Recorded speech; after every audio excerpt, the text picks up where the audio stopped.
Hello, आज का video Hindi साहित्य का इतिहास।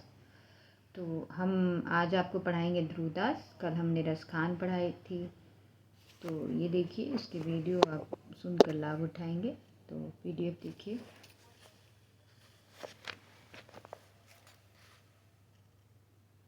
ध्रुवदास ये श्री हित हरिवंश जी के शिष्य स्वप्न में हुए थे। कब हुए थे? स्वप्न में शिष्य हुए थे। इनके अतिरिक्त इनका जीवन वृत्त नहीं प्राप्त हुआ है। इनके जीवन वृत्ति नहीं प्राप्त हुआ है, नहीं कोई प्रूफ नहीं है। ये अधिकतर वृंदावन में ही रहा करते थे। कहाँ रहते थे? वृंदावन में। कौन? ध्रुवदास। इनकी रचना बहुत ही विस्तृत है और इन्होंने पदों के अतिरिक्त दोहे, चौपाई, कवित्त, सवैया रचना बहुत ही विस्तृत है और इन्होंने पदों के अतिरिक्त दोहे, चौपाई, कवित्त, सवैया आदि अनेक छंदों में भक्ति और प्रेम तत्व का वर्णन किया है। क्या क्या रचना की है? दोहे में, चौपाई में, कवित्त और सवैया में, छंदों में किया है। ये सब छंद है। दोहे मोटे सब मिला के इनके 40 ग्रंथ के लगभग मिले हैं। इसके नाम ये हैं,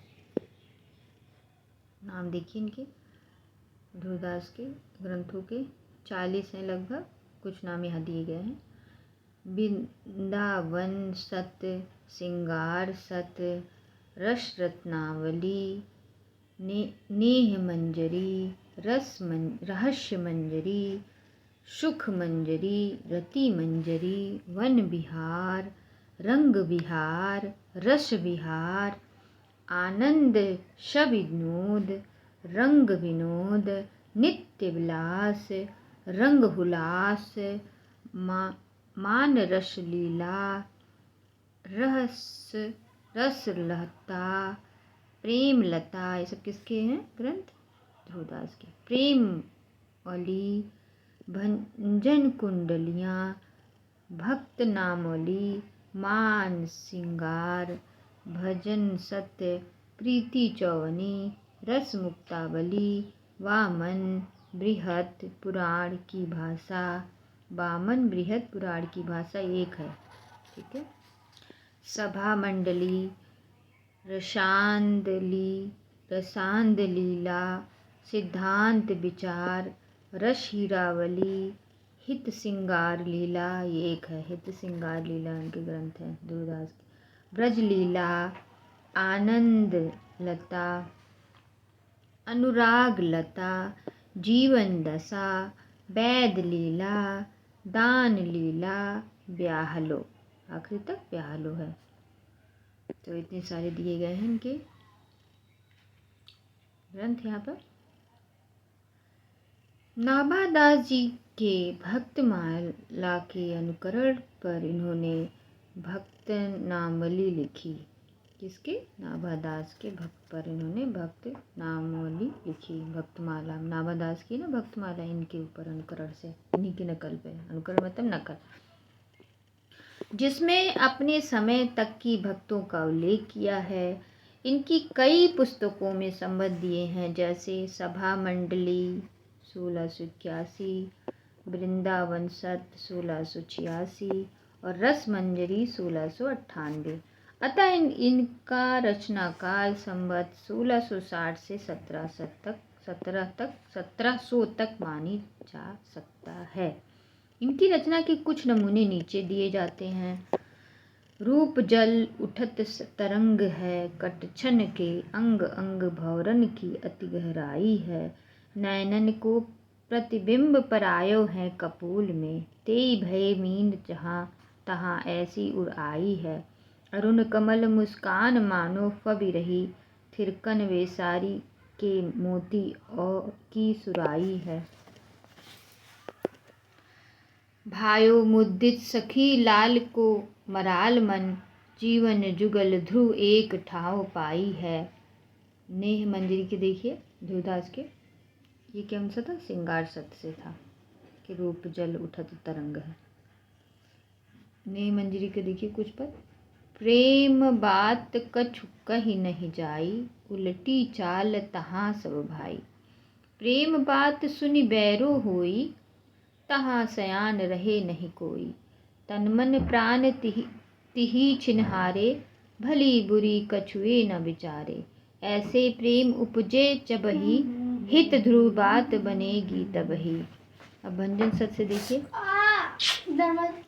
बहु बीती थोरी रही, सो बीती जाय, हित ध्रुव बेग विचार के, बासी वृंदावन आए।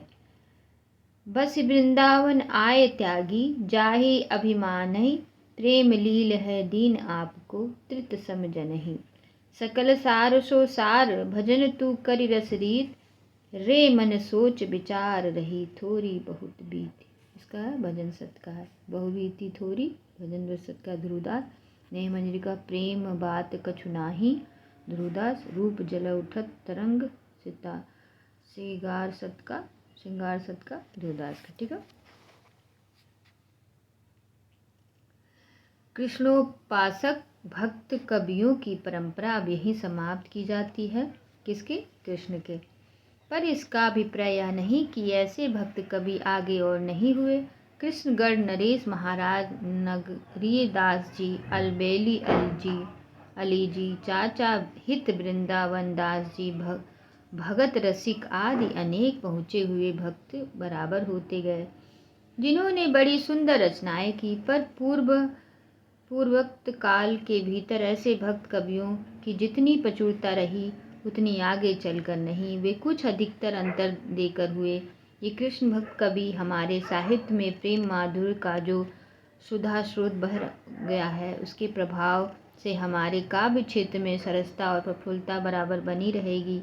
दुखदवाद की छाया आकर भी टिकने न पाएगी। इन भक्तों का हमारे साहित्य पर बड़ा भारी उपकार है।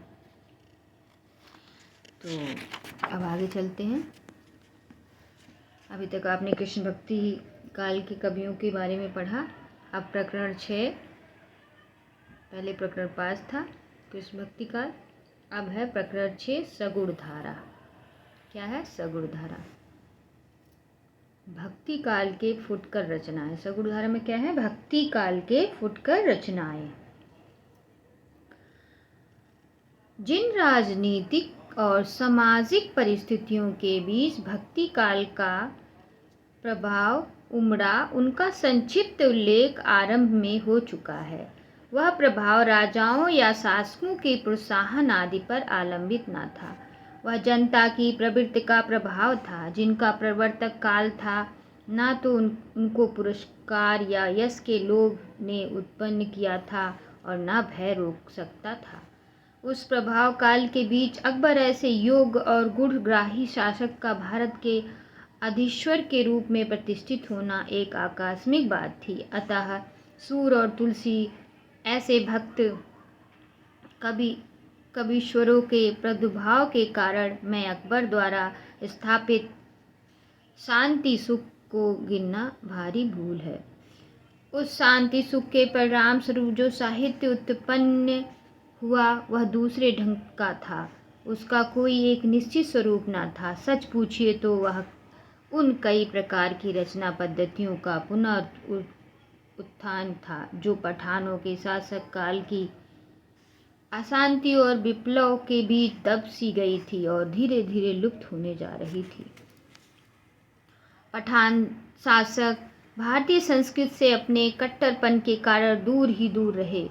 अकबर की चाहे नीति कुशलता कहिए, चाहे उदारता, उसने देश की परंपरा संस्कृति पर पूरा योग दिया, जिससे कला के क्षेत्र में फिर से उत्साह का संचार हुआ। जो भारतीय कलावंत छोटे मोटे राजाओं के यहाँ किसी प्रकार अपना निर्वाह करते हुए संगीत को सहारा दिए हुए थे, वे अब शाही दरबार में पहुंचकर वाह वाह की धुनी के बीच अपना कर्तव्य दिखाने लगे।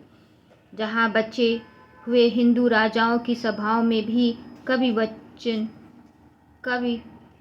जन थोड़ा बहुत उत्साहित था या पुरस्कृत किए जाते थे, वहाँ अब बादशाह के दरबार में भी उसका सम्मान होने लगा। कवियों के सम्मान के साथ साथ कविता का सम्मान भी यहाँ तक बढ़ा कि अब्दुल्ला रहीम खाना खान ऐसे उच्च पदस्थ सरदार क्या बादशाह तक ब्रजभाषा की ऐसी कविता करने लगे। कौन था? खाना खान रहीम थे। देखिए, जाको जस है जगत में, जगत सहारे जाय, ताको जीवन सफल है, कहत अकबर शाही। शाही अकबर एक समय चले, कान्हा विनोद विलोकन बालहि। आहट ते अबला निख्यो, ताकी चकियो चोकियो चली करी अतुर चाली। त्यों बलि बेनी सुधारी धरी, सुर भाई दबियों ललान अरु ललाही। चंपक चारु कमान चढ़ावत, काम ज्यों हाथ लिए अहि बलाही।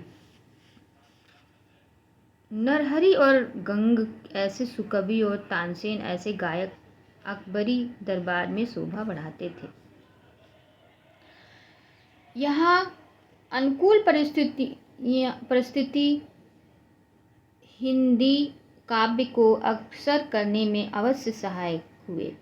वीर श्रृंगार और नीति की कविताओं के आविर्भाव के लिए विस्तृत क्षेत्र भी फिर खुल गया, जैसा कि आरंभ काल में दिखाया जा चुका है। फुटकल कविताएं अधिकतर इन्हीं विषयों को लेकर छपैया, कविता, सवैया आदि दोहों में हुआ करती थी।